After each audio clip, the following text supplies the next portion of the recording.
मैंने एक हफ्ता पहले एक वीडियो अपलोड करी थी बिग स्कैम एक्सपोज के नाम से।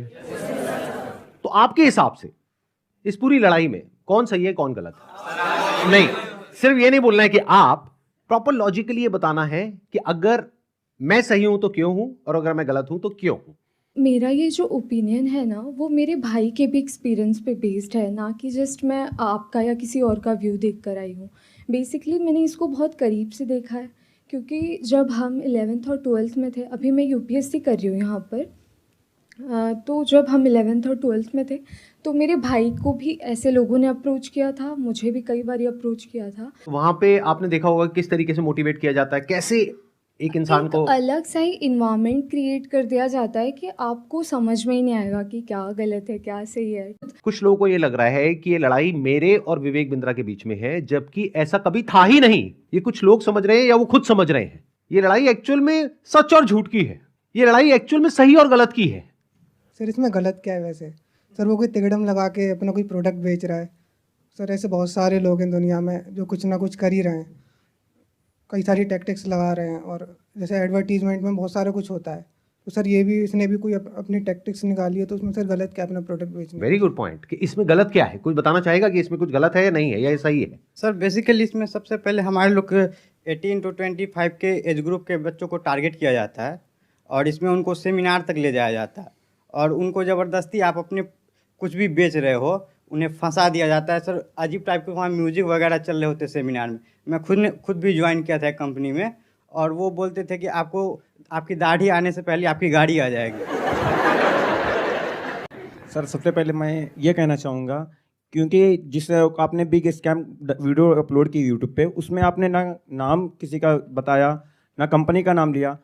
तो अगर मैं जैसे चोरी कर रहा हूँ, आप चोर चोर कह रहे हैं, अगर मैंने वो गलती की है तो ऑब्वियसली मैं चिढ़ूंगा उस बात से। आप अगर नाम लेते तो गलत था, कंपनी का या उनका या किसी स्पेसिफिक पर्सन का तो गलत होता। आपने नाम तो नहीं लिया, और अगर नाम नहीं लिया है आपने और अगर मैं गलत हूँ तो मैं चिढ़ूंगा। और एक और मजेदार बात बताइए, जब वो वीडियो अपलोड हुई कितनों को समझ आया था मैं किसके बारे में बात कर रहा हूं? बहुत कम लोगों को। अगर वो कुछ नहीं करते, चुपचाप बैठे रहते, तो 2 दिन में सब भूल भाल जाता है, वो खत्म हो जाता। मतलब एक टीचर है जो क्लास में सामने खड़े होकर के बोल रही है तुम में से किसी एक ने चोरी करी है, और एक बच्चा खड़ा होकर के बोलता है मैंने चोरी नहीं करी है, मैंने चोरी नहीं करी। अरे नहीं करी तो बैठा रहना चुपचाप। सर इस पर मैं अपने थॉट शेयर करना चाहूँगा। सबसे पहले तो कोई कोर्स बेचना या प्रोडक्ट बेचना कोई गलत नहीं है, लेकिन प्रोडक्ट का अगर आप 50,000 का बेच रहे हो तो उसकी औकात भी होनी चाहिए उतनी। उनके प्रोडक्ट की औकात है 100 रुपये की, लेकिन बेच रहे हैं 50,000 में। सर एक पॉइंट और मैं शेयर करना चाहूँगा। प्लीज बोलिए। लाइक किसी को पसंद नहीं आया और आप उससे कह रहे हो कि आप दूसरों को सेल करो, तो वो उससे ही बड़ा स्कैम है। असली स्कैम ये है, ध्यान से समझ लो सब लोग, कि एक प्रोडक्ट जो आपको पसंद नहीं आया, आप अपने पैसे वापस मांग रहे हो, लेकिन आपको कहा जा रहा है अगर आपको अपने पैसे वापस चाहिए तो अपने जैसे और 4 बेवकूफ पकड़ करके लाओ और उस पर 30% 35% जो भी है कमीशन लो, और जो आपने पैसा लगाया वो पूरा पैसा आपको वापस। ये स्कैम है। अच्छा, इसी में अगर कोई जेन्युइन प्रोडक्ट हो तो क्या ये स्कैम है? नो सर, नहीं है। ये भी ध्यान से समझ। तो मजे की बात यह है कि जब मैंने स्कैम को एक्सपोज किया तो ऐसी हजारों कंपनीज हैं इंडिया में, उनमें से सिर्फ एक ही कंपनी वाले और उस कंपनी का मालिक नहा धो करके मेरे पीछे पड़ गया। इसका मतलब क्या निकालोगे? अब आ करके कह रहे हैं कि बताओ इसमें स्कैम क्या है। तो ठीक है, मैं बताता हूं स्कैम क्या है। आज अच्छे से बताता हूं और पूरी दुनिया को समझाता हूं कि स्कैम होता क्या है। अब जरा इस इंसान के बैकग्राउंड को देखो कि इंसान है कौन। ये अपने नाम के आगे क्या लगाते हैं? डॉक्टर। जब यहां पर ये आए थे तो मुझे लगा था डॉक्टर है, लेकिन बाद में जब मैंने रिसर्च करी अभी पिछले 1 हफ्ते में ये सब जो हुआ है, तो मुझे पता लगा इन्होंने कोई एमबीबीएस नहीं किया है इंडिया की किसी भी यूनिवर्सिटी से, या यूएस से, यूके से, कहीं से कुछ नहीं किया है।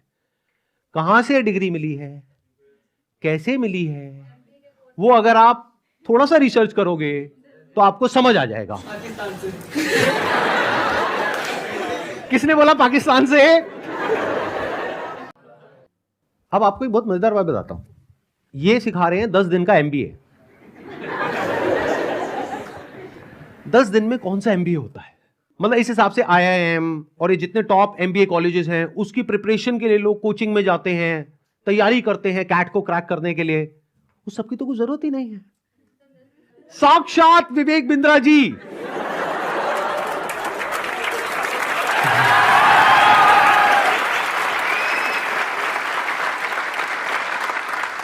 आपके सामने 10 दिन तक रोज प्रकट होंगे और आ करके आपको 10 दिन में एमबीए करा देंगे।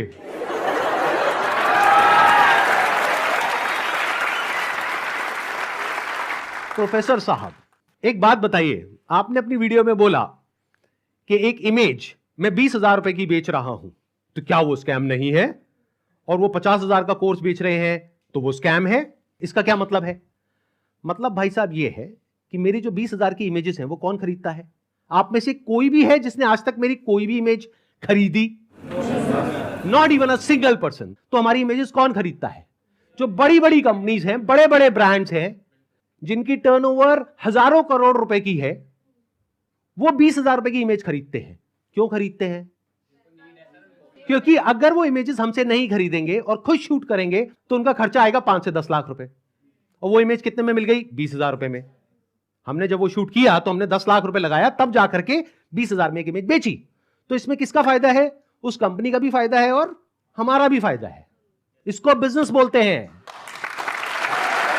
उन्होंने एक बहुत बड़ी गलती कर दी। It was never meant to be Sandeep Maheshwari versus Vivek Bindra. It was just an awareness video. जबरदस्ती आ करके बीच में छलांग मारी है उन्होंने, जबरदस्ती। मेरा मकसद सिर्फ किसी एक पर्सन को टारगेट करना नहीं है, बल्कि सबको अवेयर करवाना है कि देखो दुनिया में ऐसा कुछ हो रहा है, तो बच करके रहो। Miss selling means recklessly misrepresenting a product or service in order to successfully complete a sale. It also includes providing consumers with misleading information about a product or service. This can involve omitting key information, मतलब key information आप उनसे छुपा रहे हो about a product, or providing information that makes the product appear to be something it is not. मतलब कि अगर सरल भाषा में बोला जाए तो आप ऐसा नहीं कर सकते कि आप दिखा कुछ और रहे हो और दे कुछ और रहे हो। उन्होंने अपनी एक वीडियो में नहीं, पता नहीं कितनी वीडियोस में खुलेआम खुद उन्होंने, विवेक बिंद्रा ने खुल करके बोला है कि अगर आप महीने का 10 लाख रुपए नहीं कमा सके तो मैं आपके सारे पैसे वापस कर दूंगा। अब एक सबसे इंपॉर्टेंट क्लॉज आ रहा है, इसके बाद मैं एक वीडियो प्ले करूंगा। क्लॉज नंबर 7 का 2E एक पर्टिकुलर क्लॉज है जो सबसे इंपॉर्टेंट है इस पूरे के पूरे सर्कुलर में। इसको ध्यान से सुनना, ध्यान से समझना। A direct selling entity and direct seller shall not refuse to take back spurious goods or deficient services and refund the consideration paid for goods and services provided. इससे कोई फर्क नहीं पड़ता कि आपने उस कंपनी के साथ में क्या एग्रीमेंट किया है, फर्क इससे पड़ता है कि लॉ क्या है। फॉर एग्जाम्पल, आप किसी के साथ में एग्रीमेंट करते हो किसी का मर्डर करने के लिए, तो आप कोर्ट में जाकर के ये नहीं बोल सकते थे कि हमारा एग्रीमेंट था। क्यों? क्योंकि जो कंट्री का लॉ है वो किसी भी एग्रीमेंट के ऊपर है। गारंटी दे रहा हूं 10 लाख रुपए महीना पे आप पहुंचेंगे, नहीं पहुंचे तो मेरे पास आके पैसा वापस मांग लेना। बड़े बड़े क्लेम्स कर दिए। एक बार समझने की कोशिश करते हैं क्या वो प्रैक्टिकली पॉसिबल है या नहीं है। इन्होंने कहा कि मैं अगर आपको महीने का 10 लाख रुपए कमाने के लायक नहीं बना सका तो अपने पैसे वापस ले जाइए। साल का 1 करोड़ रुपए अगर ये देना चाहते हैं आप लोगों को, और 1 लाख लोग इनकी कंपनी में ज्वाइन कर चुके हैं, तो कितना पैसा चाहिए? 1 लाख करोड़ रुपए। तो हमारी टीम ने क्या किया, इनके जो फाइनेंशियल्स हैं उसको चेक किया कि भाई अगर 1 लाख करोड़ देना है तो कंपनी की टर्नओवर होनी चाहिए ना 2-3 लाख करोड़ की, क्योंकि वो भी तो कमाएगी ना। उनकी टर्नओवर पता है कितनी है पिछले साल की? 172 करोड़। अगर उसमें से मान लेते 30% भी वो कमीशन देते हैं अपने आईबीसीज को, कितना पैसा उन्होंने डिस्ट्रीब्यूट किया स्कीम में? 50 करोड़। तो कितने लोगों के हाथ में आया 1-1 crore? 50। This is complete scam. अरे यही तो उन सब लोगों ने किया जो हमारा देश छोड़ करके भाग गए हैं।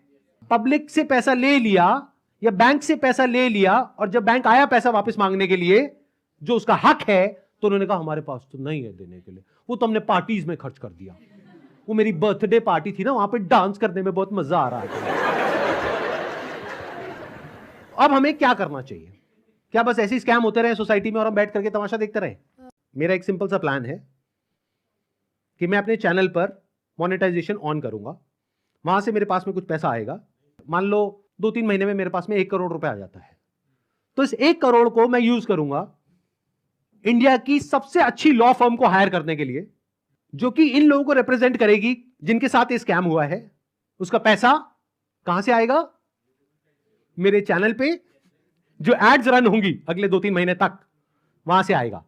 अगर उस पैसे की मुझे जरूरत पड़ी तो अगर उतना पैसा मैं खुद अरेंज कर पाया तो मैं एड्स ऑन नहीं करूंगा, लेकिन अगर मैं अपने बेस पे अरेंज नहीं कर सकता हूं तो मैं एड्स ऑन कर दूंगा। तो तैयार रहना, कल को बोलना मत कि एड्स कहां से ऑन हो गई। जरूरत पड़ी तो मैं 1-2 महीने के लिए एड्स ऑन करूंगा, फिर बंद कर दूंगा जैसे ही मेरे पास में उतना पैसा आ जाएगा जितना उस लॉ फर्म को देना है।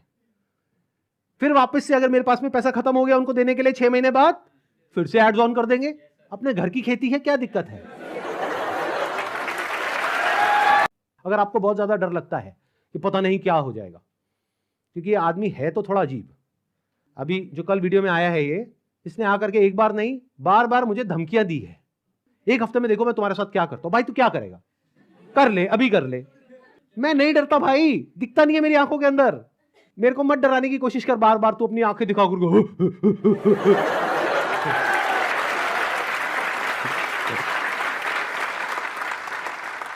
अगर मेरे को एक्चुअल में कुछ हो गया अगले 1 हफ्ते में तो सारा शक किस पे जाएगा, है ना।